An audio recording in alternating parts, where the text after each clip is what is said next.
Glancing down the street toward the main road, my gaze fell upon the four estate agent signs adorning the pristine lawns of the closest houses. Two more were visible in the opposite direction. Oh dear, I murmured to myself, recognizing the potential impact on property prices. It'll only worsen when the next two houses hit the market. My attention fixated on the residence 3 doors up across the road, where John and Polly Walker resided. Likely the youngest couple in the neighborhood, John worked as a financial advisor while Polly was a management consultant, a classic example of yuppies, or young upwardly mobile professional people. While John operated from home, Polly often traveled for business. A movement caught my eye at the Walker's house, prompting me to grab the binoculars for a closer look. Polly was drawing the curtains in the master bedroom, exuding confidence even in her undergarments. Despite her age, she maintained a striking physique as she gathered her clothing, while John ambled across the room toward the ensuite bathroom. What does she see in him? I mused silently, observing John's somewhat unimpressive physique. As Polly slipped into her skirt and donned her white blouse, still fastening the buttons, I couldn't help but wonder. Meanwhile, John emerged from the bathroom clad only in his boxer shorts, nonchalantly fastening the belt on his jeans sans shirt. Curiosity lingered as I pondered their next move. Would they engage in casual conversation over a glass of wine or perhaps a cup of coffee? Or would they dive straight into more intimate activities? I waited, observing for another 15 minutes until finally there was movement. The side gate swung open and Polly stepped out, though I couldn't discern John's presence. Yet she turned and shared a kiss with someone before making her way down the drive, offering a wave before crossing the road back to her home with me. The echoes of my boots reverberated through the house as I descended the stairs, taking my seat in the conservatory. The click-clacking of her heels against the concrete path signaled her return. As she opened the door, a smile graced her face, her humming filling the air as she entered the dining room, her tune familiar, yet just beyond my grasp. There seems to be quite a few houses up for sale in the close. Any idea what's going on? I remarked, noticing her startle as my voice broke the silence. Her hand instinctively moved to her chest as she turned to find me lounging in the rattan chair. "Matthew, what on earth are you doing here? You nearly scared me to death," she exclaimed, a mixture of surprise and relief evident in her voice. "Well, it's a pleasure to see you too, my dear," I teased, enjoying her reaction. "You know what I mean. Of course, I'm glad you're back, but you weren't supposed to return for another 2 days. What was it you were saying?" she inquired, still slightly flustered. "I was asking if you had any insight into why there's such a flurry of houses for sale in the close. I always thought you women were as tight as thieves, so I figured you might have the inside scoop," I replied casually. "As a matter of fact, I don't," she admitted with a frown. "It's odd, though. I haven't seen any of the girls since we took Victoria up to Durham. I was supposed to meet Maria for coffee on Monday morning, but you insisted we stay overnight, so I missed it. We haven't managed to catch up since." "Well, funny you should mention Maria. I bumped into her and Walter at the pub last Monday. Things seemed a bit tense between them, and when Walter went to the toilet, Maria confided in me," I explained. "Apparently, Walter had an affair 4 years ago, and Maria just found out about it. They're trying to work through it, but the other woman lives in the close, and Maria wants to put as much distance between them as possible." As I delivered the news, I observed a subtle shift in her complexion, the telltale sign of shock that often accompanies revelations in my line of work. It's a common reaction when the person you're interrogating believes you're uninformed, and then you drop a hint suggesting otherwise. Suddenly, their confidence wavers, and their mind races to assess just how much you know. She paused, visibly shaken, before absent-mindedly twirling her hair around her fingers. "Don't you find it peculiar that Maria confided in me instead of you, her closest friend, Camilla?" I probed further, watching her squirm with discomfort. Her fidgeting intensified. "Now that you're back, I suppose I should start dinner, unless you prefer to dine out," she suggested, attempting to divert the conversation. As she moved towards the freezer, she paused, retracing her steps to face me once more. "Matthew, what on earth are you wearing?" she blurted out, her incredulity evident. I rose from my seat, pulling the leather suit's top part up to my shoulders and slipping my arms into the sleeves. With a flourish, I twirled around in front of her, arms outstretched. "Do you like it?" I thought the colors were quite fitting, red, white, and blue for Queen and Country, I remarked with a smirk. "It looks utterly ridiculous," she retorted, unimpressed. "A man of your age in motorcycle leathers. And as for Queen and Country, it's been, 12 years since you left the army and became a—" She furrowed her brow, struggling to recall what her husband occupied himself with all day. "Security consultant, darling," I interjected, breaking the silence. "I became a security consultant. That's how I earn my living, and a rather lucrative living at that, wouldn't you agree?" "I knew that," she replied, a hint of defensiveness in her tone. "I just couldn't find the words, that's all. Yes, I suppose we've done quite well. I mean, we live here in the Close, and we lack for nothing, so I suppose you could say we're quite comfortable. Exceeded the promise I made to your father, wouldn't you say?" I continued. "I vowed to maintain the lifestyle to which you were accustomed. I think I've done more than that, though we may need to tighten our belts now that I've retired." The oven dish she had retrieved from the cupboard slipped from her grasp, crashing onto the ceramic-tiled floor with a resounding clatter. Neither the dish nor the tile emerged unscathed. "Camilla, you really must be more careful," I chided gently. "The dish is easily replaced, but who knows if we can even find another one of those tiles." "To hell with the tiles," she snapped, her frustration evident. "You stand there in motorcycle leathers telling me you've retired. Is this some sort of midlife crisis? When were you planning on discussing this with me?" "Well, I hadn't really planned on it," I admitted casually. "I didn't think it was your concern. Just like you clearly believed that sleeping with Walter was none of my business." The blow hit its mark. She faltered, grasping onto the kitchen island for support, vulnerable and exposed. It was time for another strike. "Did you hear about Scott and Helena? Apparently, they're getting a divorce," she murmured, almost sotto voce. I had to ask her to repeat herself to catch the words. "Do you know why?"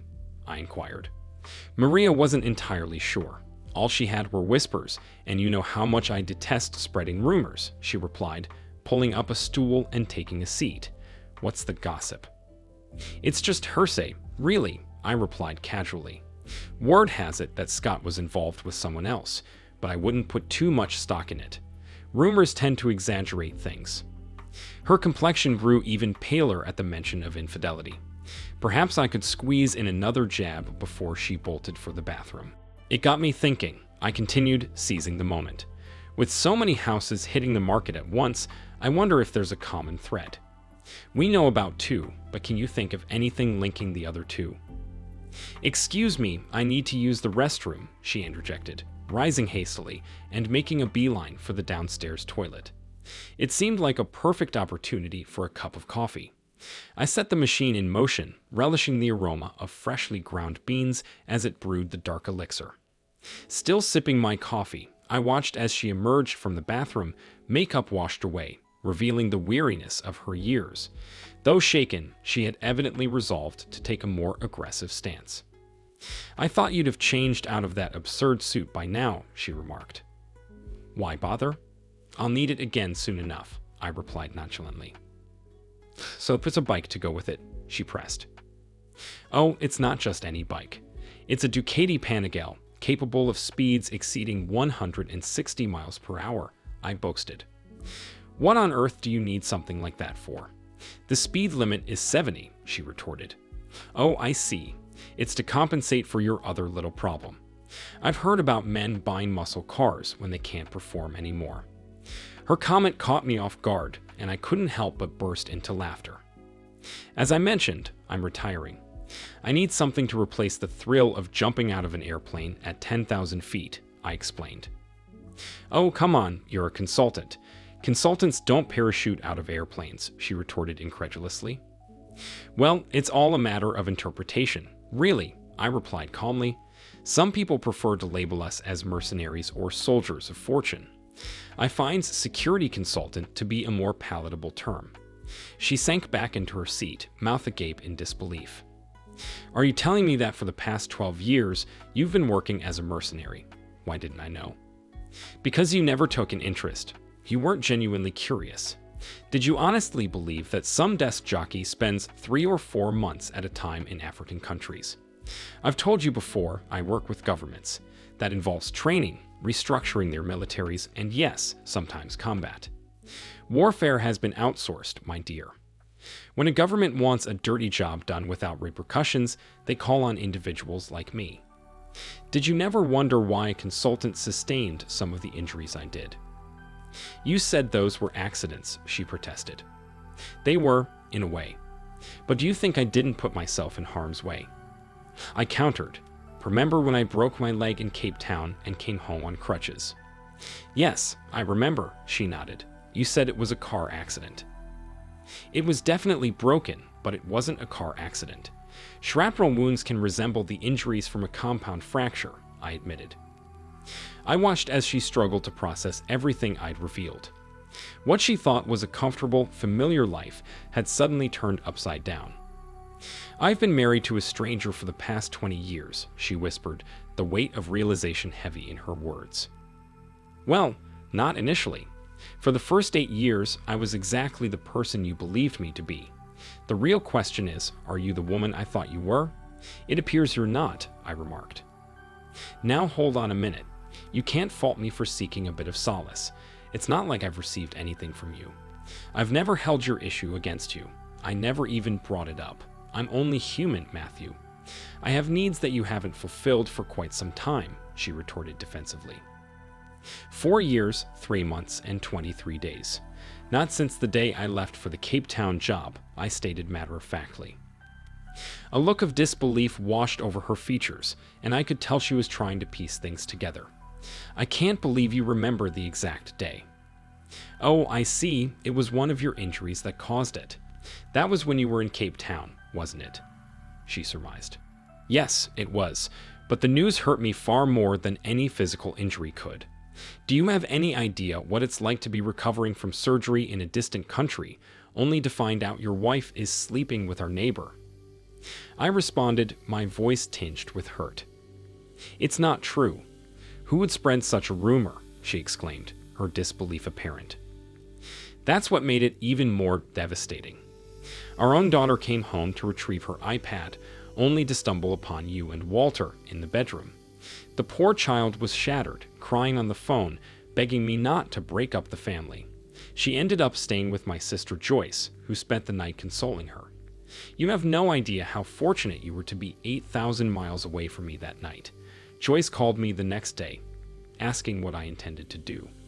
I told her I would honor my daughter's wishes. I can't pinpoint the exact moment, but before I left that hospital, I knew I'd never touch you again in the way a husband does. She stood before me in silence, her mind seemingly racing as she tried to piece it all together. She recognized that there was a missing fragment in the puzzle, a fragment she needed to grasp. Why now, Matthew? Why are you telling me this now? She finally inquired. As I mentioned, I'm retiring, or rather, retiring from the active part. I'm getting slower, holding back the younger chaps. It's time to tie up loose ends, and you, my dear, are one of them, I explained calmly. No, Matthew, please don't. I'll stop, she pleaded. I only turned to Walter because I felt desperate. I wasn't getting what I needed from you, but we can change. If you retire, we'll have so much more time together. So, John is just picking up where I left off. Does that apply to Scott, Julian, and Jack as well? I questioned, a tinge of bitterness in my voice. Yes, of course it does. They were substitutes. I would have much rather had you, but you weren't here, and when you were, you weren't interested, she confessed. And you never bothered to ask why. I retorted. I thought you had a problem. I didn't want to embarrass you by bringing it up, she explained defensively. How considerate of you, my dear. I shall miss that, I remarked dryly. What do you mean you'll miss it? We can work this out. We'll go to counseling, she suggested desperately. I don't see how we can do that with you here and me in the south of France, I countered. You can't divorce me, Matthew. It would ruin you, she asserted. I don't think so, but you are right. I can't divorce you. Tell me, what do you remember about our wedding? I asked, locking eyes with her, searching for a sign. We got married on the beach in Bali, that peculiar little man speaking in their native tongue. The locals adorned us with garlands of flowers. It was incredibly romantic, she reminisced. And he gave us that certificate that neither of us could read, I added. He insisted on kissing me, and it made me giggle because his beard tickled, she chuckled softly. Do you remember the civil ceremony when we returned home? I pressed further. No, of course not. Why would we need to get married twice? She replied, her tone incredulous. That's exactly what I told the Pay Corps when they refused to add your name to my pension. I had just returned from Helmand, and they asked me to straighten a few things out, I recounted. Oh, for heaven's sake, Matthew, get to the point, she urged impatiently. The point, my dear, is that we should have had a civil ceremony here. That certificate from Bali is essentially worthless. Initially, I intended to discuss it with you and sort everything out. But then I heard rumors about you and a young subaltern while I was stationed in that hellhole. I pushed the matter aside and kind of forgot about it. It turns out, legally speaking, we were never truly married. You're right, I can't divorce you, I explained solemnly. I don't believe you. This is all just a bluff. You can't just walk away, she protested. Take it up with the solicitor. I'm confident they'll confirm that I can indeed do just that, I replied calmly. Camilla's attention was drawn to a noise outside, and she rushed to the window to investigate. There's a man hammering something into our lawn, she observed. Ah, that must be for the estate agent's board.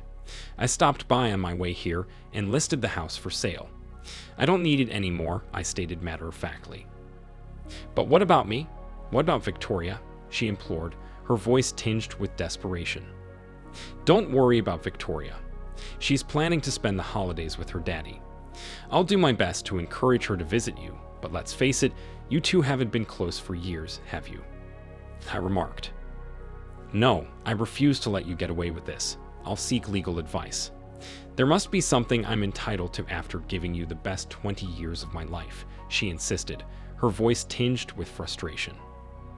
Go ahead. You could try for what the Americans call palimony, but I'm not certain there's a precedent for that here.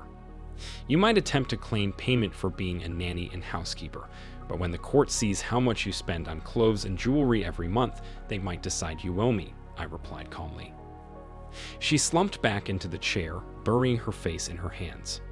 I can't believe this is happening to me. Do you hate me that much? She asked, her voice muffled. Hate you? Why should I hate you? You're the mother of my daughter. I can't hate you. Besides, it's not as though I've been deprived, I responded. Her head shot up, and she stared at me, disbelief evident in her eyes. You mean for the past 4 years you've been?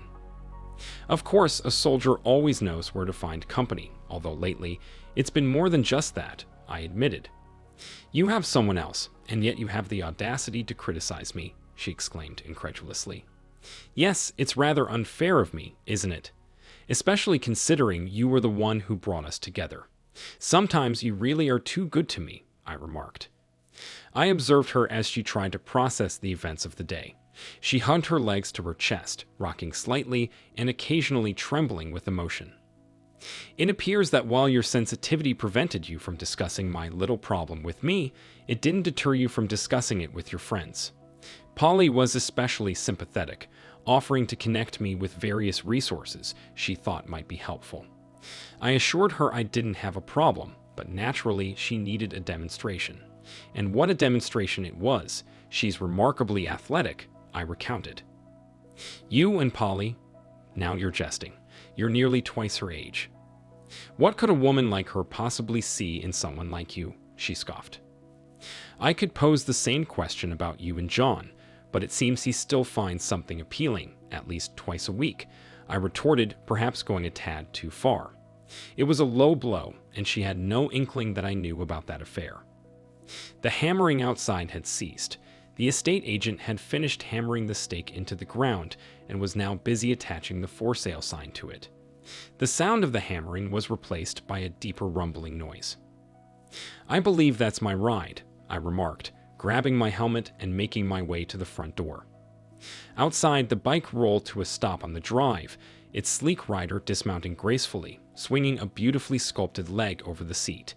As she removed her helmet, a cascade of auburn hair spilled down around her shoulders. That is quite the formidable machine. I can see why she excites you. I might even be jealous, my wife quipped. When it comes to an exhilarating ride, my dear, nothing compares to you, I replied with a smile. She returned the smile, biting gently on her bottom lip.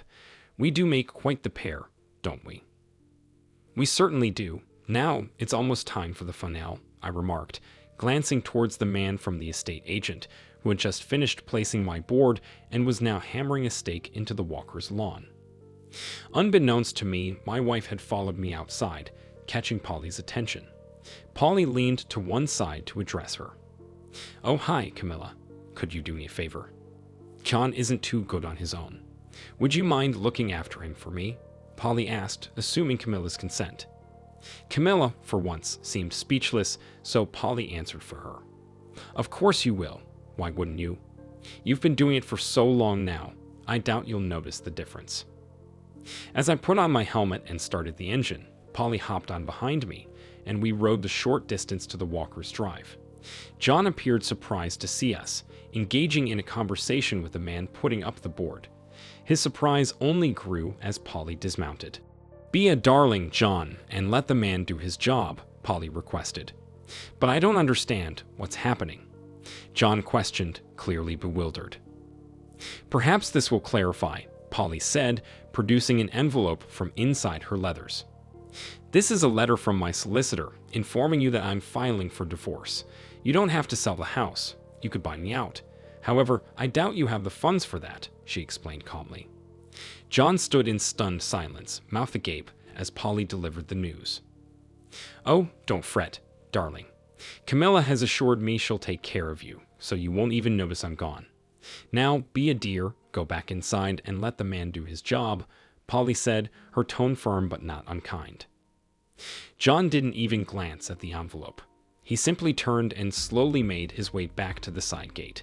Polly swiftly zipped up her suit, donned her helmet, and climbed onto the bike behind me. We pulled out of the close, and as we rode, a voice came over the helmet intercom. How long until we reach Portsmouth? Polly asked. About an hour, I replied. I'm not sure my bottom can handle this seat for that long, she joked. Don't worry. If your bum aches, I'll give you a massage all the way to France, I teased back. And how long is the crossing? She inquired.